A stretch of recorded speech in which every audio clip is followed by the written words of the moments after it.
Hello दोस्तों, आप सबको फिर से स्वागत करते हैं मेरे चैनल पे। तो दोस्तों आज इस वीडियो में बात करने वाले हैं पल्स फ्रीक्वेंसी और वेवलेंथ के बारे में। यहाँ में जो फ्रीक्वेंसी है ये आखिर क्या है और पल्स आखिर क्या काम करता है और वेवलेंथ क्या है, अच्छी तरीके से समझाने की कोशिश करेंगे इस वीडियो में। चलिए वीडियो करते स्टार्ट। अगर आप चैनल पे नए हैं तो चैनल को सब्सक्राइब कर दीजिएगा और नोटिफिकेशन बेल को भी प्रेस करके ऑल पे क्लिक कर दीजिएगा।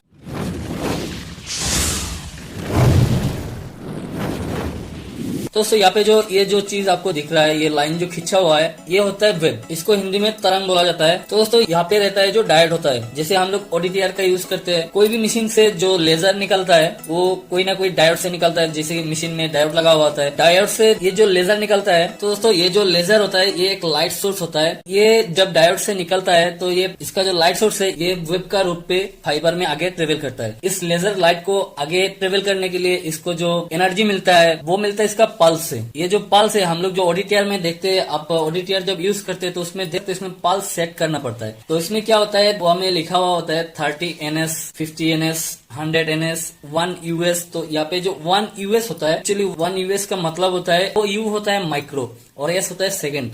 तो यहाँ पे क्या होता है जो पल्स है ये 1 माइक्रो सेकेंड तक इसको एनर्जी देता है, उसके बाद फिर ड्रॉप हो जाता है, फिर 1 US का लगातार एनर्जी देता है। तो ऐसा ही इसका जो लेजर लाइट है वो आगे चलता रहता है। तो यहाँ में देख सकते हैं दो वेव का बीच में जो स्पेस होता है इसको कहा जाता है वेवलेंथ। एक वेव से दूसरा वेव का जो डिस्टेंस होता है इसको कहा जाता है वेवलेंथ। तो आपने देखा होगा जो हम लोग ओडीटीआर में यूज करने का टाइम देखते हैं कि 1550 nm दो वेव का बीच का जो स्पेस है यही होता है इसका 1550 nm।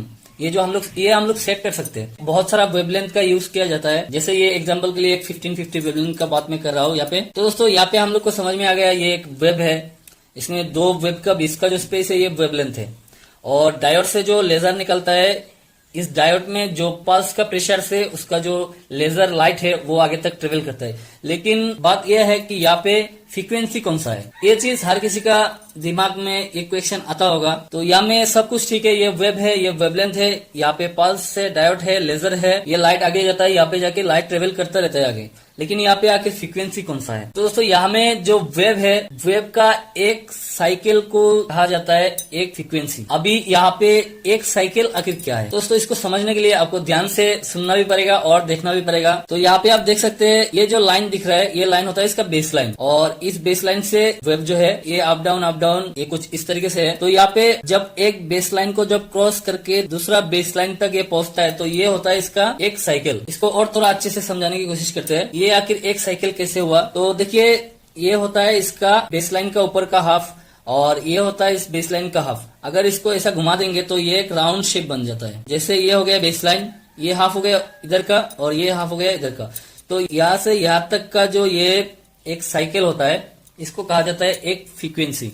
जैसे आप इसको अगर ऐसा सीधा कर देंगे तो आप देखेंगे कुछ ऐसा ये एक शेप बनता है। तो ये होता है एक फ्रीक्वेंसी। फ्रीक्वेंसी का जो यूनिट है उसको हर्ट्ज में दिखाया जाता है, जैसे HZ। तो ये हो जाता है एक फ्रीक्वेंसी। तो ये 1550 nm जो है दोस्तों, इसमें जो सबसे कॉमन यूज किया जाता है जो फ्रीक्वेंसी है वो होता है 193.1 टेराहर्ट्ज। दोस्तों 1 टेराहर्ट्ज इक्वल टू 10⁻12 हर्ट्ज होता है।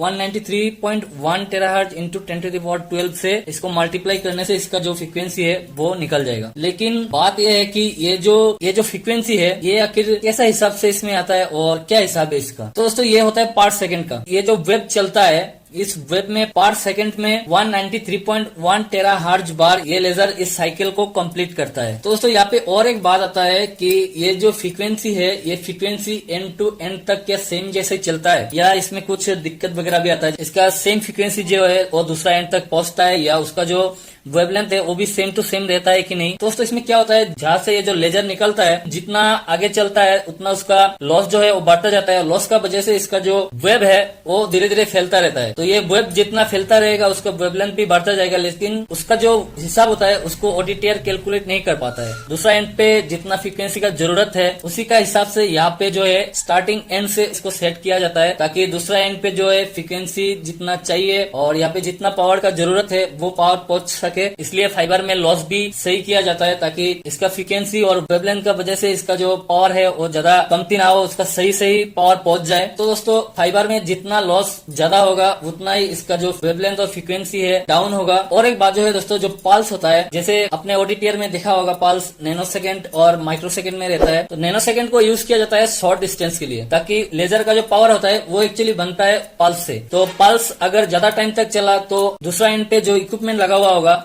उसमें डैमेजेस हो सकता है। इसलिए इसमें जो है शॉर्ट डिस्टेंस में नैनो सेकेंड का पल्स लगाया जाता है, और जितना लॉन्ग डिस्टेंस होगा उसका हिसाब से उसको माइक्रो सेकेंड पे लगाया जाता है। माइक्रो सेकेंड जो है ये नैनो सेकेंड से बड़ा होता है। जिसे आप यहाँ पे देख सकते हैं 1 second equal to 10 lakh micro second होता है, और 1 micro second equal to 1000 nano second होता है।